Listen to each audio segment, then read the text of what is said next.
handle food well. I went to lunch with a friend of mine, and we go to lunch, we order our food, and we're waiting for it to come. And her boyfriend calls her, and they start fighting on the phone. Like, she's whisper yelling into the phone, real angry, right? And then the waiter comes and drops the food off.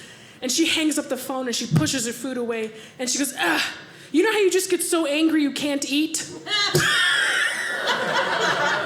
What, are you a crazy person? You're making me angry. I'm going to eat your food. And that same lunch, afterwards, the waiter came over, he asked us if we wanted dinner or dessert. And you know how, like, women play the game, right? Like, I don't know if I want dessert. Can I finish? How should we split a dessert? Right? Not me. I looked the waiter in the eye, and I said, I will have the brownie, this beautiful brownie with ice cream. I was so excited. And I said, I, singular. I made a declarative statement. Me. Right? He brings the brownie. He has the audacity to put it in the middle of the table. And he puts a spoon on either side. And she picks up the spoon. I snatched that thing like I was in a prison mess hall. I start shoving it in. I'm like, I ain't nobody's punk. She's like, are you even enjoying it? I'm like, that's not the point.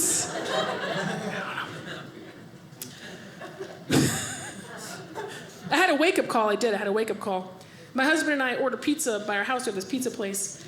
And we order, what we do, they have a special for 2 larges, for 2 one toppings. And so we like different stuff. So what we always do is I get a large with sausage, he gets a larger pepperoni, right?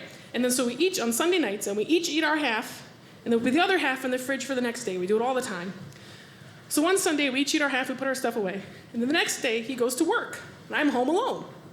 So for lunch, I got hungry, and I ate my extra half, right? And I was still hungry. So I ate his leftover half. But I didn't want him to know, so I ordered another pizza, and I ate half of that. So I ate a pizza and a half to cover up eating half a pizza. And when he got home, he's like, this pizza? I'm like, I've never heard of pizza. And he goes, this is Papa John's. Last night we got Domino's. It's like, oh. I'm lazy. I need to be less lazy. I understand. I need to move more. I don't like to move. This happened. My husband and I went to an amusement park. And you know how when you leave an amusement park, that's the worst time of day, right? It's the worst part of the whole day.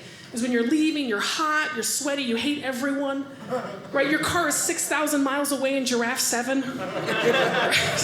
You're like, I gotta walk past Aardvark to get there. Right? So we go to leave, and we exit the gate, and I just stop. And I went, no. I don't want to walk. I went, you bring the car to me. Right, and my husband, I was like really pouty, and my husband has infinite patience. He's so nice. And he goes, listen. He goes, it's not that far. It's all downhill. And I promise we'll be there before you know it. And I was like, fine. And I start walking, right? I'm all grumpy. And we're like 5 minutes into our walk. And we walk past on the sidewalk. There's this fat kid crying. Right? I realize you guys are nicer than me. I think that's hilarious. Right? Because a fat kid's never crying for a good reason. They're never like, I wanted more broccoli. It's never something good. So we're walking by, and I'm basking in the moment. I'm like, I'm really enjoying it, right? And right as we pass, the kid's mom leans down to him and goes, I promise it's not that far. It's all downhill, and we'll be there before you know it.